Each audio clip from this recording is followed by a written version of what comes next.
Hello, how are you? I hope you're good. So as you know from the title, today I'm giving, or attempting really, to give you some summer read recommendations. Most of you know that I am massively a mood reader. I wouldn't say that I'm very seasonal reader, as in like I don't usually class books as if like those should only be read during winter or those should be only read during summer, even if it's like a winter set book. I don't know, it's set in Lapland or something. I would still gladly read that in summer if I'm in the mood for it.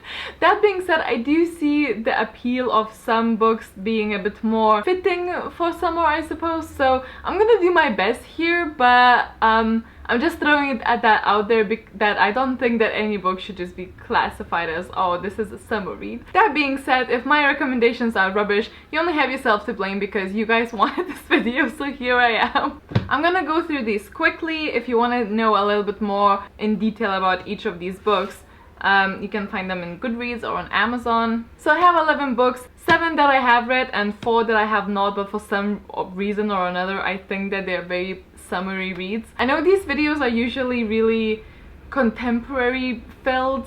I am not a big contemporary person though, so I don't usually gravitate towards them. That being said, it's more contemporary books in here than I would normally have in the video.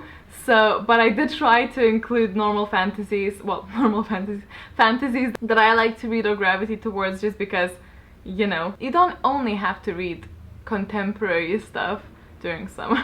At the core of this long intro is basically read whatever the hell you want during the summer, but if you want some specific recommendations, here they are. So first I selected Heartless by Marissa Meyer, which might be a little bit of a weird choice, one might think. Heartless is a take on Red Queen from the Alice in Wonderland, and it's a retelling of her side of the story, and it's extremely beautiful underneath.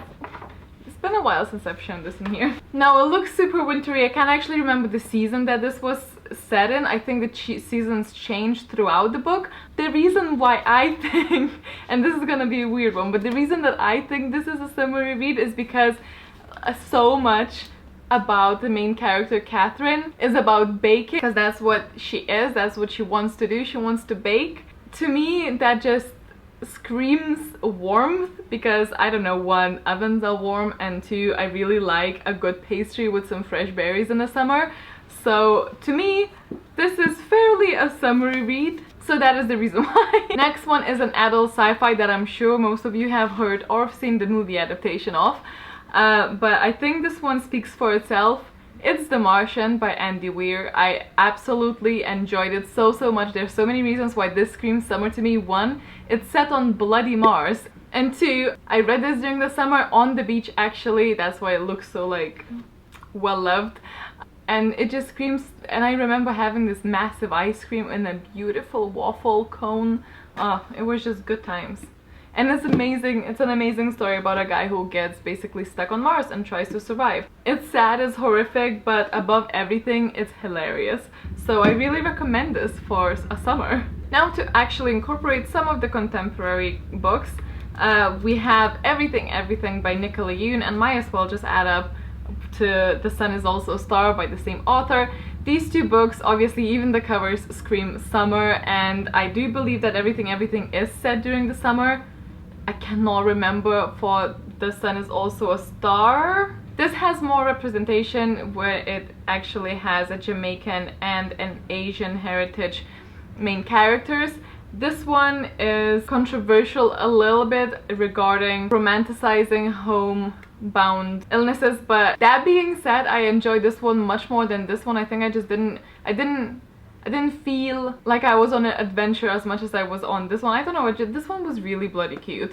I just thoroughly enjoyed it when I didn't think too much about it, but I do acknowledge that there's definitely things that might be a bit problematic. They're both fairly easy to read. This one was the first book after a while that I just sat down and I was really hooked, and it was just so non-committal, but you wouldn't want to put it down because it's so fast-paced and funny, because those both are quite funny. This one I found funnier. I think most people like this one a little bit more, but I just have like nice feelings towards this one. The only reason I got this one was because I liked this one. But I think in writing style and the style of it, they're really similar, so you would really need to read one. I don't know. Which one is up to you. Maybe both.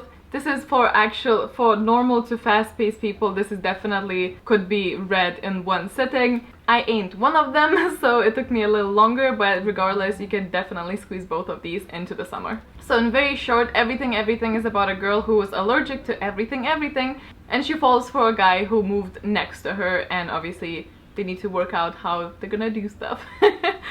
And then The Sun is Also a Star is about a Jamaican girl who meets who has this sort of insta-love with this guy that she meets. There's a massive issue because her family is getting deported, and then the universe is basically against them, but if you want to see how this turns out, this book. Next one is the one that I don't have a massive explanation for why I think this is a summary book, other than that I really do, and that is Nevernight by Jay Kristoff. They have a bit of a book that they are in the desert. That's why I think that it might be, because I actually personally read this during the winter, I'm fairly certain, or at least autumn, so it wasn't a warm season. When I look back to it, I just really feel like the heat, I don't know, it was something about it that I feel like it's so poetic in style that it would be really quite nice. Just like read In the Shade of a Tree. I feel like this is a nice world to get lost in, even if it's not necessarily specifically sort of directed for summer, but I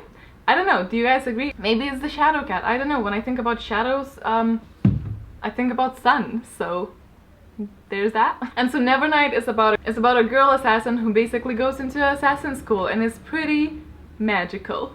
I think the writing style was something that I don't know still if I like or not, but I do really like the story. So my next book is one of my absolute all-time favorite books now. I don't think there is a wrong season for this to be read. I could literally turn this around somehow and fit it in every single other season, but I'm just gonna go ahead and use it because I really love it. So Strange the Dreamer, and I feel like this is another one that is it would be so perfect to get lost in, because the world is so rich. While sat next to a lake or next to a river, somewhere near water or in a majestic forest, I just think this is a brilliant book that summer would definitely help you feel more into it. And there's a lot about moths, and I feel like the whole mystery city that you encounter here is quite warm, or at least I really imagine it warm, more like a desert type of surroundings. So yeah, Strange the Dreamer. At its core, Strange the Dreamer is about a dreamer who has been clung to this fairy tale that no one believes is true, based on any true facts, but he does, and what do you know? Dreams do come true. I feel still that it is a story about loneliness and about two people who are at the core very lonely, that really understand each other on very many levels. So I think it's beautiful. And then the last book on my recommendations that I have read is it's actually a series that I would think would be really summery. This is like a perfect, to me, a contemporary type of fantasy feeling, like, you know, there's a group of people from high school in this town. It's like Riverdale, Pretty Little Liars-esque type of thing, a bit less cheesy, I would like to think. But I'm talking about the Raven Cycle, so I'm holding the first book in the series, The Raven Boys. I also think that Henrietta, which is where they live, usually is in a pretty warm season. We follow a group of people who just meet up and have a common goal of finding out the mysteries surrounding the ley line and sleeping kings and all things magical. But I do feel like this is a very summery read, because it just has this feel that a contemporary met a fantasy and they were like, let's make a baby, and this is what came out. So a lot of people also really enjoyed it, and I did as well. I enjoyed it. I was just a bit disappointed at the end, but I think I am in a minority for that, so you should be fine. And the next 4 books, I obviously don't know that much about because I haven't actually read them, but I think that they would be perfect summer reads for one reason or another, so let's go through them. Howl's Moving Castle, because I have never read this, so I don't actually know if it's set in summer, but I remember watching the Studio Ghibli movie and it was so colorful, so summery, and I just remember all of those colors. When I even look at the cover, all I think is like springtime or summer. So we're gonna go with summer, and I feel like I might actually try and read this during the summer myself. Then we have one that like literally screams summer, because on the cover it's clearly summer.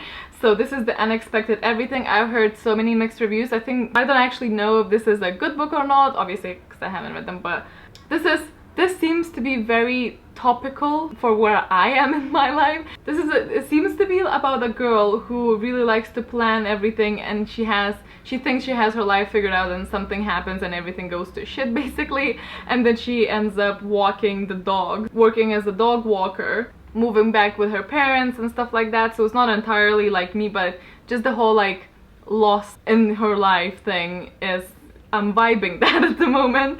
I'm hoping that she somehow unexpectedly figures something out in this book, so this might be a good one for me to read as well, plus dogs. The next one is purely because of the cover, and that is When Dimple Met Rishi, because look at that cover. If that's not summer in a cover, I don't know what is.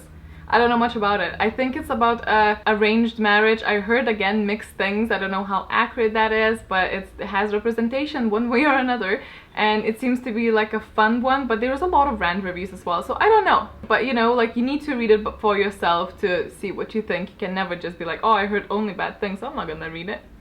Might be your favorite book. No one ever reads the same book, like ever. And then very lastly, it's a book that seems to be so goofy, and I'm sure this is actually set in like cold times, but because of the way that I think this book is, to me that is a summer read, because in summer I tend to gravitate more towards books with humor in them, because I just feel like that's all I want to do, is just like chill and read funny books, or like humorous books, not like just funny books. But that is My Lady Jane. So this is a fantasy, or I'm sure it's a fantasy. It's supposed to be like a retelling of Jane Eyre in a very friendly manner, taking a piss out of it or something like that. Also, it's extremely floppy. It makes me so happy. I do actually want to read this myself during the summer, because I've been wanting to for so long. I just always forgot about it because it gets pushed by new releases, and you know how it is. It's supposed to be comical, fantastical, romantical, entirely true story of Lady Jane Grey, and then it says, but not really. I just appreciate those little jokes, so My Lady Jane. So that is actually everything. It's such a personal thing, like, one thing that looks like it's a summer read might not look like a summer read for you, but that's just my recommendations of what I think I would personally enjoy if I were to read it during the summer. Pick one of all of the things that you read that is like summer. Chat to me down in the comments. Thank you so much for watching. Stay awesome, stay kind, and I'll see you next time. Bye!